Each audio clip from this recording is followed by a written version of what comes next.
She said I made the house feel alive again, and suddenly I couldn't stop noticing her.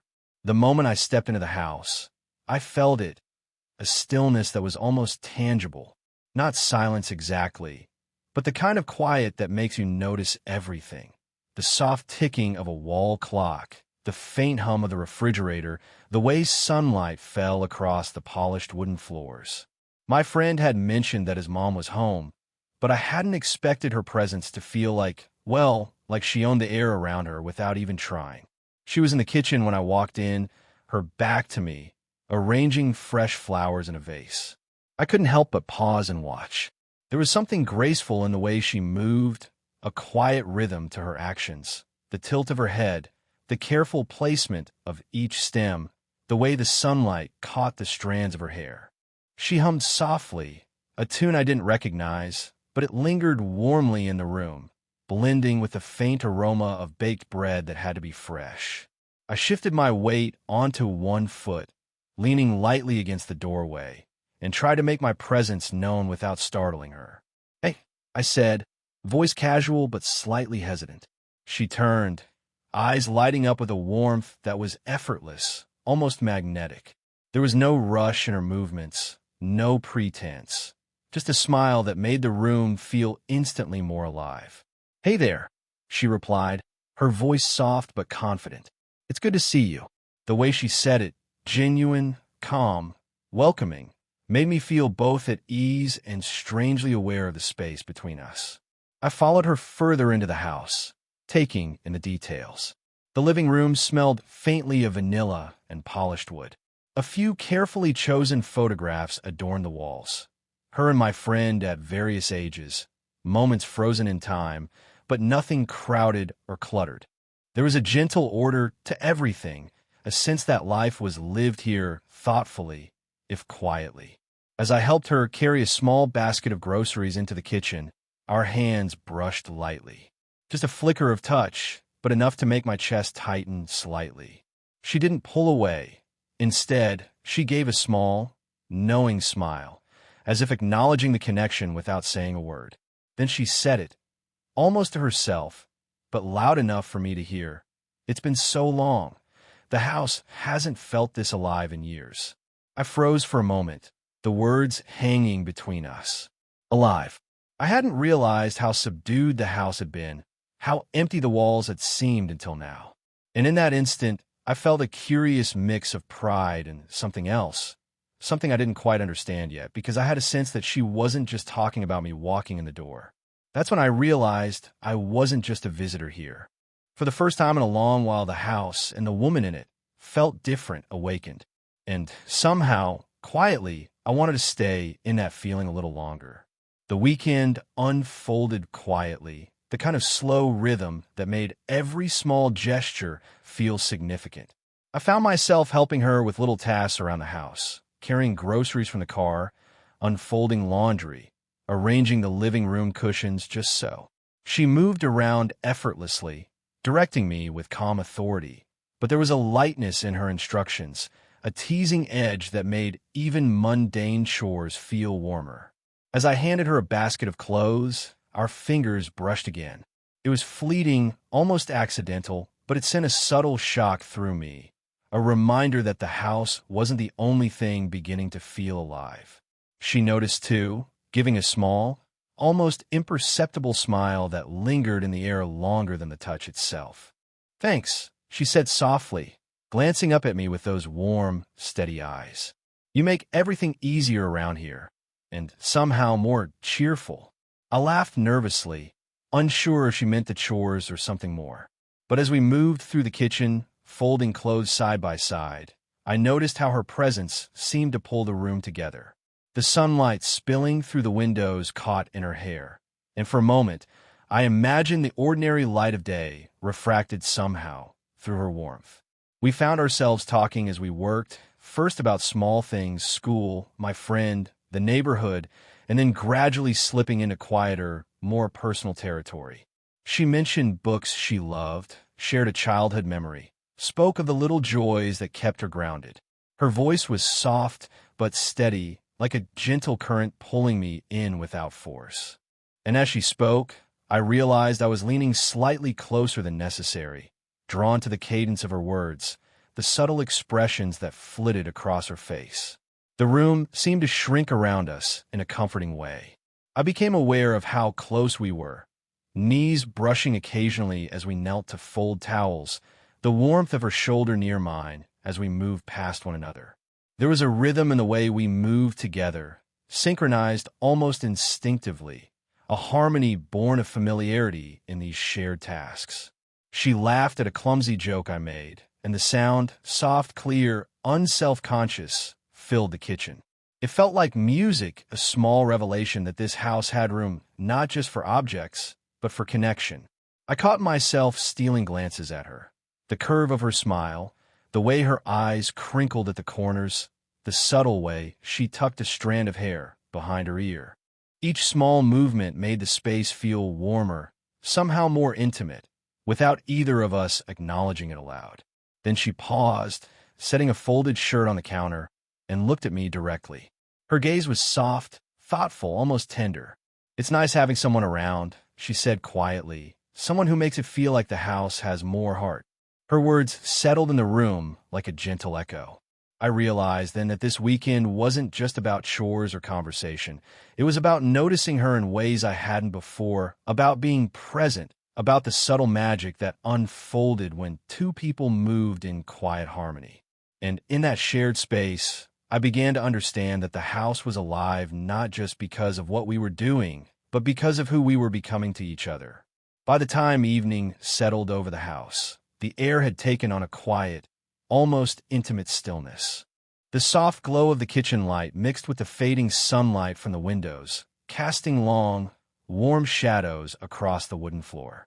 I found myself lingering over the table with her, sipping tea that she had made with a careful touch, and feeling, without understanding fully why, that these simple moments were slowly becoming the most significant part of my day. We began talking more openly, our conversation shifting from casual observations to deeper thoughts.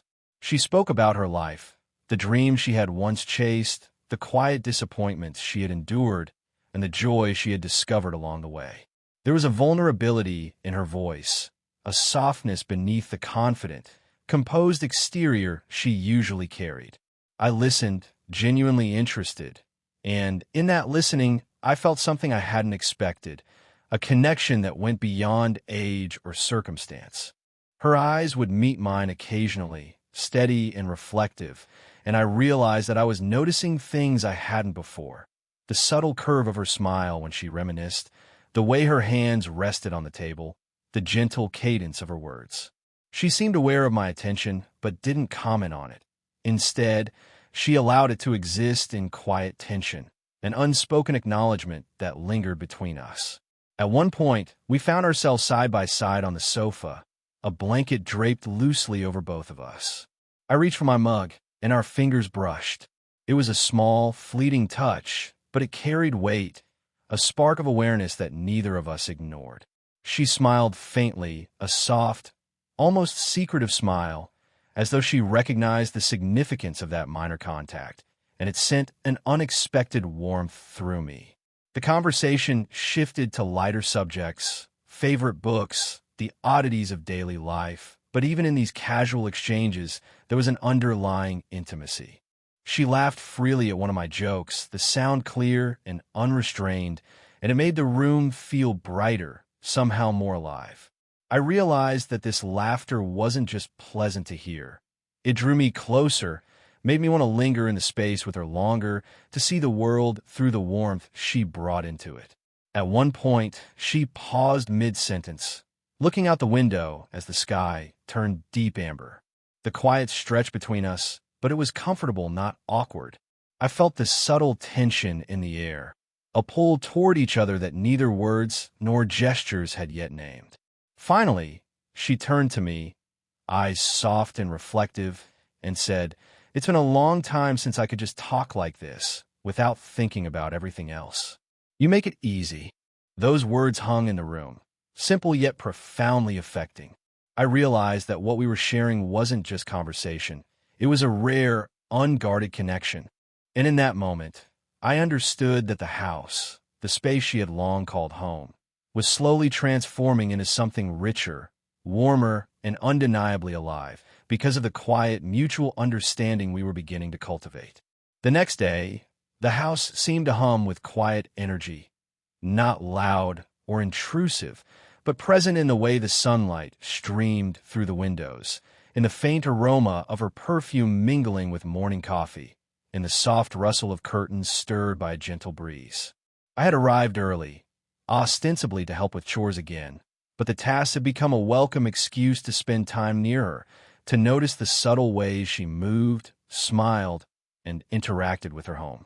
It started with little things, picking up a book she had dropped, adjusting a cushion just so, carrying the laundry basket for her without asking. She would glance at me, a soft smile tugging at her lips, and murmur, "You always notice the little things." Her tone was casual, but there was warmth beneath it, a quiet acknowledgement that I was making more than just physical tasks easier. At one point, we were arranging flowers in a vase together. I held a stem while she carefully snipped the leaves, and our hands lingered near each other. The light brush of her fingers against mine felt electric in a way I hadn't expected. She noticed, of course, because she looked at me, eyes steady, lips slightly parted, and for a moment, words seemed unnecessary. There was a silent conversation happening between us, conveyed entirely through subtle touch and mutual awareness. Later, while helping her carry groceries into the kitchen, we laughed at a small clumsiness, a jar slipping slightly from my hands. Our hands met as we steadied it together, and she gave a soft, teasing nudge. That simple contact sent an unexpected warmth through me, a reminder that small gestures could carry immense weight. Even casual routines became charged with subtle tension. Cooking together meant standing close at the counter, our elbows brushing as we stirred, our shoulders occasionally touching. She would hum softly, sometimes looking over at me with a glint in her eye, and I found myself leaning just a little closer, drawn in by her presence. The air between us was charged with something unspoken, admiration, attraction, a quiet curiosity neither of us wanted to name aloud. In moments of pause, she would glance around the house and then at me, a small smile playing on her lips. "You make the house feel different," she said, almost as if testing the words on herself. "Livelier, warmer." My heart skipped, not because of the house itself, but because I realized what she truly meant, that my presence, the way we moved through space together, was filling a void I hadn't fully understood. By the time evening arrived, even mundane activities, folding clothes, washing dishes, or arranging cushions, had taken on a gentle intimacy. Each touch, each glance, each shared laugh built a bridge between us, unspoken but undeniable. I began to notice her in ways I couldn't ignore. The curve of her smile, the warmth of her hand, the softness in her gaze when she looked at me. And I realized, quietly, that the house wasn't the only thing coming alive. The days had begun to blur together in a way that felt comforting yet unsettling. Every time I arrived, the house seemed warmer, more alive, but it wasn't just the rooms or the sunlight that had changed. It was her. The way she moved, the way she smiled, the way she laughed at my jokes, small, everyday things that had slowly begun to feel heavy with meaning. And yet beneath that warmth, a quiet hesitation had settled in, like a shadow I couldn't ignore. We were in the living room one evening, the fading light painting the walls a soft amber. She was reading on the sofa, while I absent-mindedly flipped through a book on the coffee table. There was a calmness to the room, the kind that invited honest conversation without pressure, and yet I found myself struggling to speak, words lodged somewhere between desire and propriety. I was conscious of every movement. The way her hair fell across her cheek, the gentle rise and fall of her chest with each breath, the soft weight of her shoulder as she shifted closer. Finally, she broke the silence. "You've been different," she said, her tone thoughtful, almost hesitant. "I don't know how to explain it. You make things easier, lighter, somehow better." Her gaze met mine, steady and searching, and I realized in that moment that we were both feeling the same unspoken tension. I swallowed hard, aware of the awkwardness that hovered like a fragile thread between us. I wanted to tell her how I felt, how drawn I was to her presence, how the warmth of her hand or the softness in her voice unsettled me in the most thrilling way. But the words felt impossible. How could I navigate the age gap, the social implications, the reality that she was my friend's mother? The hesitation weighed heavily, yet it did nothing to dim the growing pull between us. We talked cautiously at first about our days, our routines, the ordinary and the extraordinary. And yet, every casual gesture, a hand brushing my own while passing the tea, a lingering look, the way she shifted closer on the sofa, became charged with meaning. There was a rhythm to our connection, subtle but undeniable, like the slow crescendo of music that you can feel in your chest before the first note lands. At one point, she laughed softly at a comment I made, a sound so genuine and unguarded that it made my chest tighten. I reached instinctively toward the blanket draped over her shoulders, gently tucking it around her as she had done for me on previous evenings. The warmth of her shoulder under my hand, the way her eyes met mine in quiet acknowledgement, left me both elated and painfully aware of boundaries we had yet to define.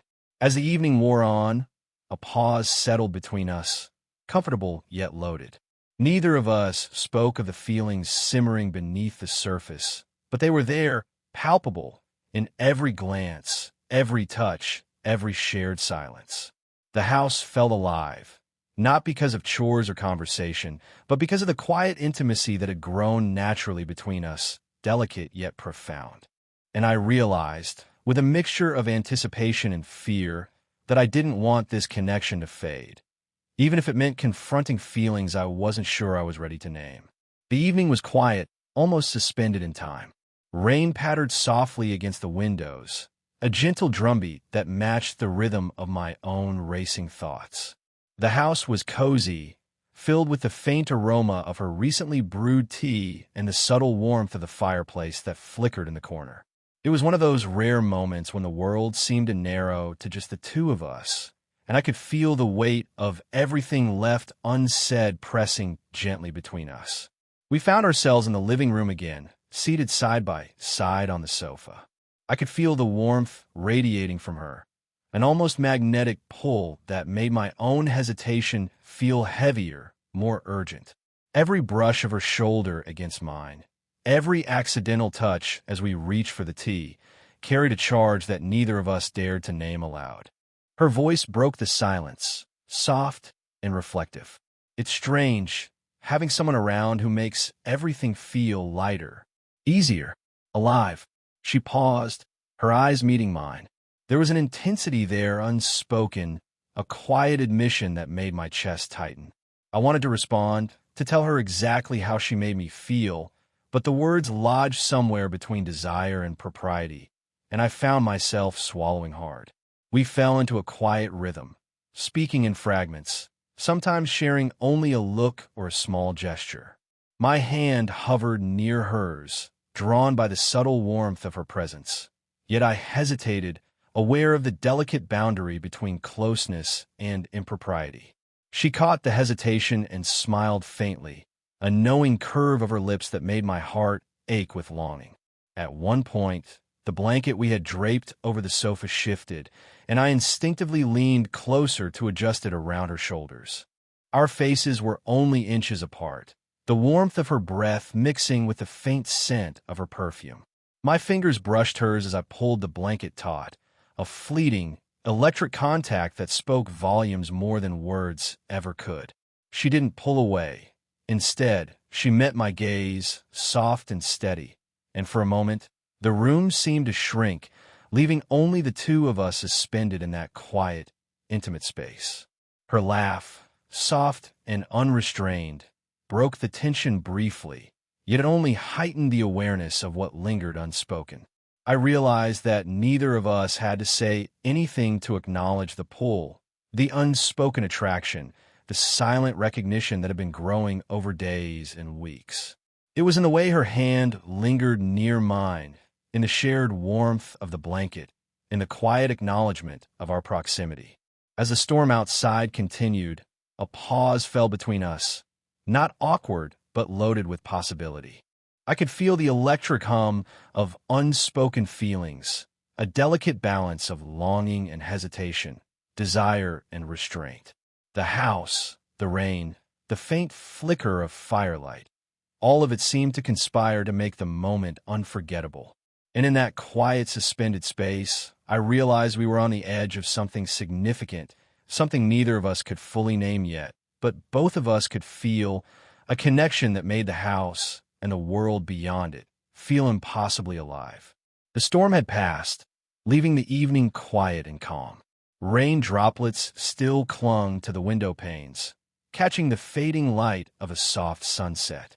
Inside, the house felt transformed, warmer, brighter, filled with a gentle energy that hadn't been there before.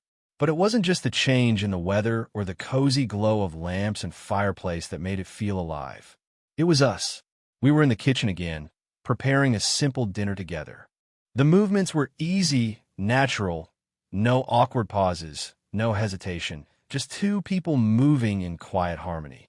I handed her a plate, and our fingers brushed lightly, lingering just a fraction longer than necessary. She looked up, her eyes soft, reflecting both warmth and amusement, and smiled. That smile held a quiet understanding, a gentle acknowledgement of all that had passed between us, unspoken yet fully understood. Later, we settled on the sofa with mugs of tea, the steam curling around us like a warm, protective cloud. She leaned slightly against me, her shoulder touching mine, and I felt the steady pulse of her presence, a rhythm that was calming, grounding, and yet stirring in ways I had come to recognize. We spoke softly about ordinary things, about memories, and about moments we had quietly cherished during the past few days. There was no need for grand declarations. The intimacy we had built over time was its own language, subtle yet profoundly felt. I realized, looking at her, how much the house, this home she had lived in for years, had mirrored her own quiet loneliness. But now it felt vibrant, alive, echoing laughter and warmth with every movement and every shared glance. She glanced around the room, a faint smile playing on her lips, then turned to me. "It really does feel alive," she said softly. Her voice held a note of gratitude, of relief, and of something deeper I recognized in her eyes. It was not just the house she referred to. It was us, this connection we had nurtured delicately, slowly, and honestly. We lingered there in that quiet comfort, letting the moment stretch. The warmth of her hand resting lightly on mine, the gentle brush of her hair as she leaned back, the shared laughter over trivial memories. It all combined to make the world outside fade away. The house was no longer a space of mere walls and furniture. It was alive because it held us, our small touches, our shared glances, and the tender rhythm of our days together. And in that quiet, golden light, I understood the truth of her words. She hadn't just been speaking about the house. She had been speaking about the way we had brought life into each other's worlds. There was a gentle finality to it, a sense of completeness, of unspoken promise, of warmth and companionship that didn't need labels or confessions. As we sipped our tea in the fading glow, I felt a profound contentment. The house was alive. So was the connection between us. And for the first time in a long while, everything felt exactly as it should, calm, bright, and quietly, beautifully alive.